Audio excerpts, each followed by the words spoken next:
Hello दोस्तों, कैसे हो सब दोस्तों। इस वीडियो में हम डिस्कस करेंगे अपना next accounting principle, that is materiality principle. According to this principle only those items और information should be disclosed that have material effect and that are relevant to the users. इसका मतलब दोस्तों ये principal कहता है कि हमें अपनी फाइनेंशियल स्टेटमेंट्स में सिर्फ और सिर्फ वो आइटम्स और इंफॉर्मेशन डिस्क्लोज करनी चाहिए जिनका मटेरियल इफेक्ट होता है और जो यूजर्स के लिए रेलेवेंट होती है। इसका मतलब दोस्तों ऐसे आइटम्स जिनका कैसा इफेक्ट होता है, insignificant effect and being irrelevant to users, और जो यूजर्स के लिए इंपॉर्टेंट नहीं होती, इररेलेवेंट होती है, तो इस तरीके की इंफॉर्मेशन को need not be disclosed separately. उनको हमें सेपरेटली डिस्क्लोज करने की कोई जरूरत नहीं होती है। दीज में be merged with other items, इनको हम अदर आइटम के साथ मर्ज करके शो कर सकते हैं। तो दोस्तों देखिए, इस पॉइंट से हम क्या समझे कि हमें वो आइटम्स, वो इंफॉर्मेशन को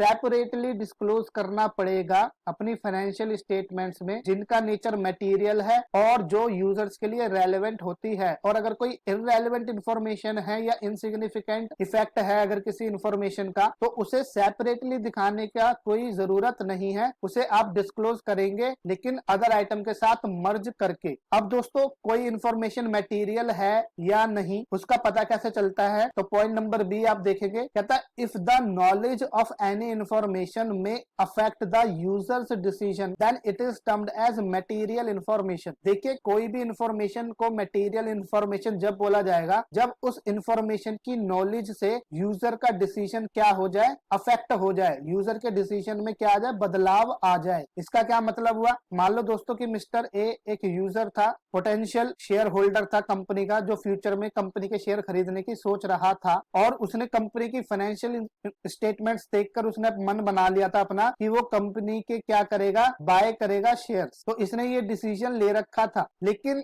ये शेयर बाय करने से पहले उसके सामने एक इंफॉर्मेशन आई कि कंपनी के ऊपर एक केस हो रखा है 100 करोड़ रुपीस का किसी थर्ड पार्टी के द्वारा, और अगर कंपनी ये केस हार जाती है तो कंपनी को 100 करोड़ रुपीस क्या करने पड़ेंगे, पे करने पड़ सकते हैं इन द नियर फ्यूचर। तो दोस्तों ये जो इंफॉर्मेशन है कि कंपनी के ऊपर कंटिजेंट लायबिलिटीज है, फ्यूचर में 100 करोड़ रुपए की लायबिलिटी पे करनी पड़ सकती है कंपनी को अगर वो केस हारती है, तो ये इंफॉर्मेशन की जैसे ही इस यूजर को नॉलेज मिलती है वैसे ही ये अपने शेयर को बाय करने के डिसीजन को क्या कर लेता है, चेंज कर लेता है, और ये कहता है कि भाई अब मैं ये शेयर इस कंपनी के बाय नहीं करूंगा। तो दोस्तों देखिए, ये जो इंफॉर्मेशन थी कंटिजेंट लायबिलिटी की 100 करोड़ रुपीस, तो ये जो इंफॉर्मेशन है हम क्या बोलेंगे, मटेरियल इंफॉर्मेशन, क्योंकि इस इंफॉर्मेशन की नॉलेज से यूजर का डिसीजन क्या हुआ है, चेंज हुआ है, अफेक्ट हुआ है। तो कोई भी ऐसी इंफॉर्मेशन जिसकी नॉलेज से यूजर के डिसीजन पर प्रभाव पड़े, कोई अफेक्ट पड़े, तो ऐसी इंफॉर्मेशन को हम क्या बोलेंगे, मटेरियल इंफॉर्मेशन। और ऐसी सभी इंफॉर्मेशन को हमें अपनी फाइनेंशियल स्टेटमेंट में सेपरेटली डिस्क्लोज करना होता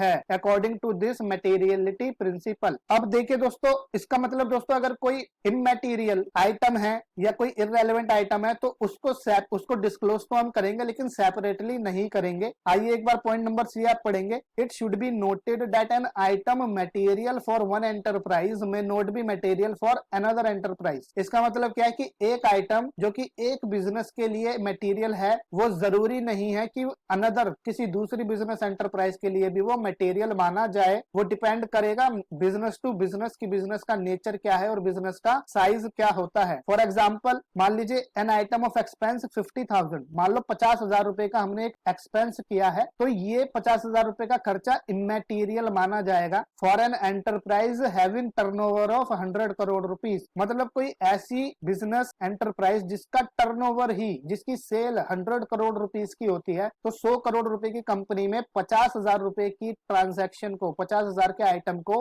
हम क्या मानेंगे, इमैटेरियल, इररेलेवेंट, और इस एक्सपेंस को सेपरेटली डिस्क्लोज करने की जरूरत हमें नहीं होगी। ठीक है दोस्तों, लेकिन मान लो अगर यही 50,000 रुपए का आइटम उस बिजनेस में होता जिसका पूरे साल का टर्नओवर ही मान लो 5 लाख रुपए है, तो दोस्तों 5 लाख रुपए वाली कंपनी के लिए ये 50,000 रुपए का जो एक्सपेंस का आइटम है ये मटेरियल बन जाता है। तो ये सेम 50,000 का एक्सपेंस 5 लाख वाली के लिए मटेरियल आइटम होता है, जबकि 100 करोड़ वाली कंपनी के लिए इसे इमैटेरियल आइटम माना जाता है। तो दोस्तों 5 लाख वाली कंपनी में इस 50,000 वाले एक्सपेंस को सेपरेटली डिस्क्लोज हमें करके दिखाना होता है, क्योंकि ये उस केस में हमारे लिए मटेरियल आइटम बन जाता है। लेकिन इस केस में 100 करोड़ वाली में इसका कोई सेपरेट डिस्क्लोजर की जरूरत नहीं है, इसे हम सिंपली अदर एक्सपेंस में मर्ज कर देंगे। देखिए दोस्तों, यहाँ लिखा था मर्ज विद अदर आइटम्स, तो इधर हम इसे अदर एक्सपेंस में या अदर मिसलेनियस एक्सपेंस में मर्ज करके प्लस करके अपने ट्रेडिंग एंड P&L अकाउंट में इस तरीके से शो कर देंगे। इसका कोई भी separate disclosure notes to accounts में दिखाने की जरूरत हमें नहीं होगी। तो आई होप दोस्तों मटेरियलिटी प्रिंसिपल आपको समझ आया होगा कि कौन सी इंफॉर्मेशन हमें सेपरेटली डिस्क्लोज करनी होती है और कौन सी इंफॉर्मेशन को हमें सेपरेटली डिस्क्लोज नहीं करना होता। तो दोस्तों आप सभी इसको नोट डाउन करेंगे, सभी पॉइंट्स को, ये आपके एग्जाम में 3 से 4 मार्क्स में पूछा जा सकता है। और दोस्तों अगर आपको वीडियो अच्छी लगी हो तो आप वीडियो को लाइक करें, शेयर करें, चैनल को सब्सक्राइब करें, ताकि आपको फ्यूचर में नोटिफिकेशंस रिसीव होती रहे नई नई वीडियोस की। इस वीडियो में इतना ही, बाकी हम मिलेंगे नेक्स्ट वीडियो में नेक्स्ट प्रिंसिपल के साथ। तब तक आप सभी अपना ध्यान रखें। Bye everyone.